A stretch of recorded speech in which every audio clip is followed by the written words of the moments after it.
Hi, Kenyan Christians. How do you apply law and wisdom for government?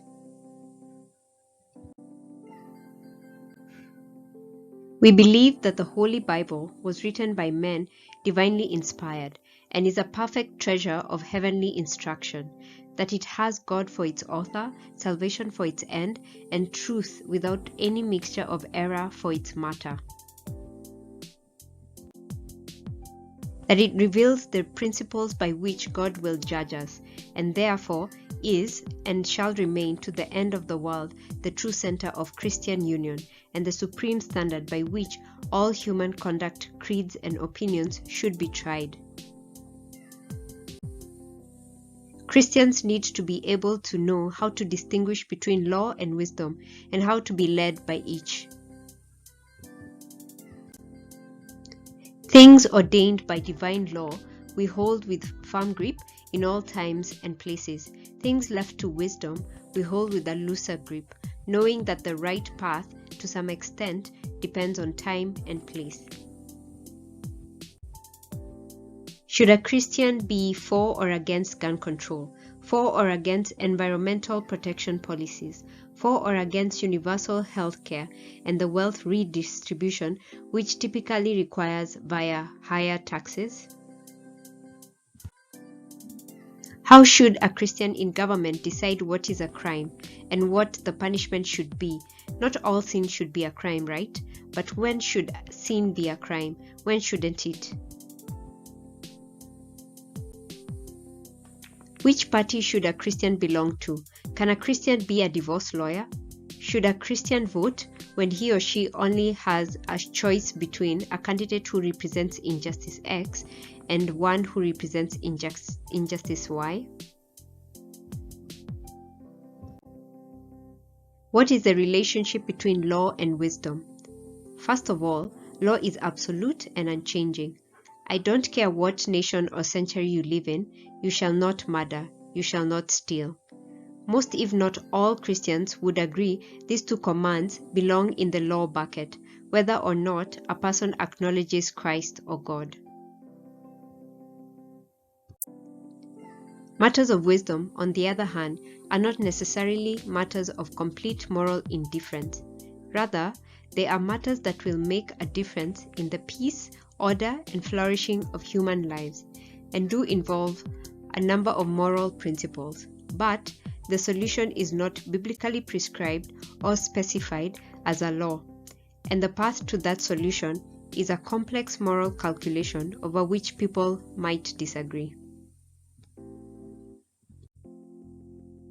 The more something falls on the wisdom side of things, the less pastors should lend their pastoral weight to addressing the matter, and Christians on both sides of an issue should be made to feel welcome. Just because a pastor knows that something is biblically right or wrong on a straight-line issue doesn't mean he should propose policy solutions. That would be outside his expertise and authority and subject to the wisdom of those with more competence in those areas, whether Christian or none. What is wisdom in the Bible? A right posture, the posture of fearing God. Look again at Proverbs 9:10. The fear of the Lord is the beginning of wisdom. Fear of the Lord is the recognition that He is the one who has established the rules. Wisdom tells us to vote, legislate, picket, judge, lobby, prosecute, write, and give speeches, all in relation to God's understanding of creation, God's understanding of humanity, God's understanding of morality and justice, God's understanding of Himself, and the final judgment. Biblical wisdom, second of all, is the skill of discernment. It is the skill of living successfully by discerning right from wrong, or valuable from worthless, or productive from unproductive, in God's created but fallen world.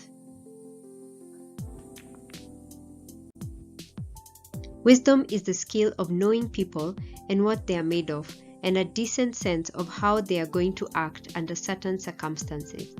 It requires the ability to know the moral ideal and to balance it with the politically realistic. It requires an understanding of the legislative game and how to get laws passed or indictments made. Here are a few examples. Number 1, Proverbs 10:4 reads, "Lazy hands make for poverty, but diligent hands bring wealth." A wise ruler, no doubt, will look for ways to maximize industry and not reward laziness. Number 2, Proverbs 29:7 reads, "The righteous care about justice for the poor." And 29:14 says, "If a king judges the poor with fairness, his throne will be established forever." A good king, like a good shepherd, doesn't leave some of the sheep behind. He seeks to bless and benefit all. He is going to judge them and their circumstances with fairness. He is going to consider the causes of poverty and ask what might contribute to entrenched cycles of poverty. Wisdom, then, is about putting these last 2 points together. I don't want to promote policies that incentivize laziness, but I also want to consider various structural inequities that create cycles of poverty and do justice for those stuck inside of them. These are excerpts from What Christians Should Do for Government, Obey Scripture, Get Wisdom, from the 9 Marks website. We need God's help. What then is the essence of the unwasted life? It is a life lived to magnify Christ. It is my eager expectation and hope that I will not be at all ashamed, but that with full courage, now as always, Christ will be honored, magnified, made to look great in my body, whether by life or by death. For to me to live is Christ, and to die is gain. Philippians 1:20-21, from the Desiring God website. Thanks for watching. Bye.